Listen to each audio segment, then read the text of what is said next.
Hello, my home റെസിപ്പീസിലേക്ക് സ്വാഗതം. ഇന്ന് വീട്ടിൽ തന്നെ ചെയ്തെടുക്കാൻ പറ്റുന്ന ഈസി ആയിട്ടുള്ള ഒരു ചിക്കൻ സീഖ് കബാബിൻ്റെ റെസിപ്പിയാണ് കാണിക്കുന്നത്. വളരെ ഈസിയാണ്, എല്ലാവരും വീട്ടിൽ ട്രൈ ചെയ്ത് നോക്കണം.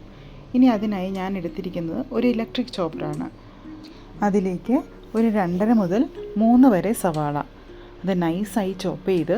സവാള ചോപ്പ് ചെയ്ത് കഴിയുമ്പോൾ നിങ്ങൾക്ക് അറിയാവുന്നതുപോലെ അതിൽ നിന്നും ധാരാളം വെള്ളം വരുന്നതാണ്. അപ്പോൾ ആ മോയ്സ്ചർ കളയാനായിട്ട് നമ്മൾ ചോപ്പ് ചെയ്തത് ഒരു ടിഷ്യൂ പേപ്പറിലേക്കാണ് മാറ്റുന്നത്. ടിഷ്യൂ പേപ്പറിലേക്ക് മാറ്റിയാൽ മാത്രം പോരാ, നമ്മളത് ചേർക്കുമ്പോൾ അത് വീണ്ടും കൈ കൊണ്ട് പിഴിഞ്ഞ് അതിലുള്ള ജലാംശം മാറ്റിക്കളയേണ്ടതാണ്. ഇനി അതേ ചോപ്പറിലേക്ക് തന്നെ ഒരു കഷ്ണം ഇഞ്ചി, ഒരു 3-4 വെളുത്തുള്ളി, ഒരു 3-4 പച്ചമുളക് എരിവിനനുസരിച്ച്, പിന്നെ മല്ലിയില, ഇതെല്ലാം കൂടി ചേർത്ത് വീണ്ടും ചോപ്പ് ചെയ്തെടുക്കണം. ഈ ചോപ്പ് ചെയ്തത് നമുക്ക് മിക്സ് ചെയ്യാനുള്ള ബൗളിലേക്ക് മാറ്റാം. നിങ്ങൾ പച്ചമുളക് എരിവിനനുസരിച്ച് ചേർക്കാൻ മറക്കരുത്. ഇനി അതേ ചോപ്പറിലേക്ക് തന്നെ നമ്മളൊരു 500 ഗ്രാം ബോൺലെസ് ചിക്കനാണ് എടുത്തിരിക്കുന്നത്. 2 ആ ചിക്കൻ ഇട്ട് വീണ്ടും ചോപ്പ് ചെയ്തെടുക്കുക. ചിക്കൻ ചോപ്പ് ചെയ്യുന്നതിൻ്റെ കൂടെ ഫ്ലേവറിനായി നിങ്ങൾക്ക് കറി ലീവ്സും കൂടി ചേർത്ത് ചോപ്പ് ചെയ്യാവുന്നതാണ്. അങ്ങനെ നമ്മൾ ചിക്കൻ മുഴുവനായി മിക്സ് ചെയ്തെടുത്തു. മിക്സ് ചെയ്ത ചിക്കൻ ഇഞ്ചി, പച്ചമുളക്, വെളുത്തുള്ളി മിശ്രിതത്തിലേക്ക് ചേർക്കണം. നമ്മൾ ആദ്യം എടുത്ത് വെച്ചിരിക്കുന്ന ഒനിയൻ കൈകൊണ്ട് നന്നായി പിഴിഞ്ഞ് അതിലെ ജലാംശം പൂർണ്ണമായി മാറ്റിയ ശേഷം മുഴുവനായിട്ടുള്ള മിശ്രിതത്തിലേക്ക് ചേർക്കുക.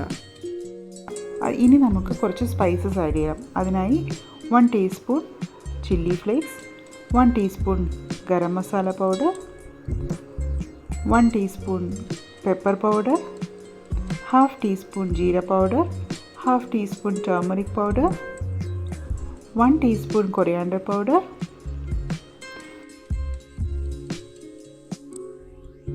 1/4 ടീസ്പൂൺ എരിവുള്ള chilli powder, 2 tablespoon bread crumbs, സ്വാദിനായി ഉപ്പ്.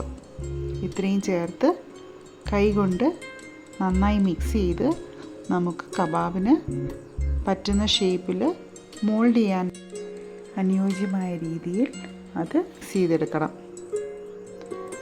ഇതിൻ്റെ കൂടെ തന്നെ ഉപ്പില്ലാത്ത റൂം ടെമ്പറേച്ചറിലുള്ള ബട്ടർ, അതിനോടൊപ്പം ഒരു 2 ടീസ്പൂൺ ഫ്രഷ് ക്രീമും കൂടെ നമുക്ക് ആഡ് ചെയ്യാവുന്നതാണ്. ഞാൻ ടേസ്റ്റ് നോക്കിയപ്പോൾ കുറച്ച് ഉപ്പ് കുറവുണ്ടായിരുന്നു, അതാണ് ഇതിന് മുൻപ് ഞാൻ ചേർത്തത്. ഇപ്പോൾ കുറച്ചും കൂടി ബ്രെഡ് ക്രംസ് ഞാൻ അതിൻ്റെ കൂടെ ചേർത്തു. ഇനി അഥവാ നിങ്ങളുടെ കയ്യിൽ ബ്രെഡ് ക്രംസ് ഇല്ല എങ്കിൽ ബേസൻ പൗഡർ ഓർ കടലമാവും ചേർക്കാവുന്നതാണ്. ഈ കബാബ് ഒരു എയർ ഫ്രയറിൽ എണ്ണ ചേർക്കാതെയാണ് നമ്മൾ ചെയ്തെടുക്കാൻ ഉദ്ദേശിക്കുന്നത്.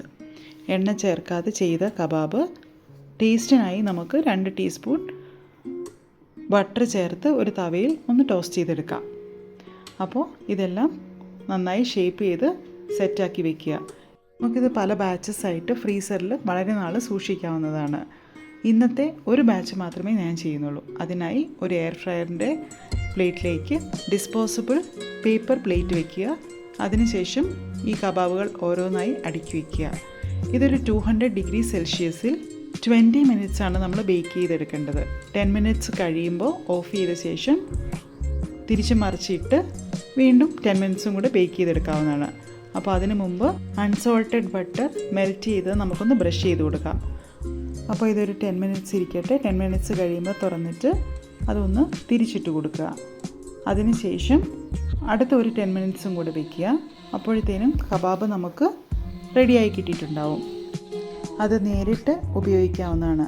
അല്ല എങ്കിൽ കുറച്ചും കൂടി ടേസ്റ്റിന് വേണ്ടി ഒരു പാൻ അടുപ്പത്ത് വെച്ച് വെജിറ്റബിൾ ഓയിലും 2 ടേബിൾ സ്പൂൺ ബട്ടറും കൂടെ ചേർത്ത് റെഡിയായ കബാബ് 1-2 മിനിറ്റ് ഒന്ന് ടോസ്റ്റ് ചെയ്ത് മിൻറ്റ് ചട്നിയുടെ കൂടെ സെർവ് ചെയ്യാവുന്നതാണ്.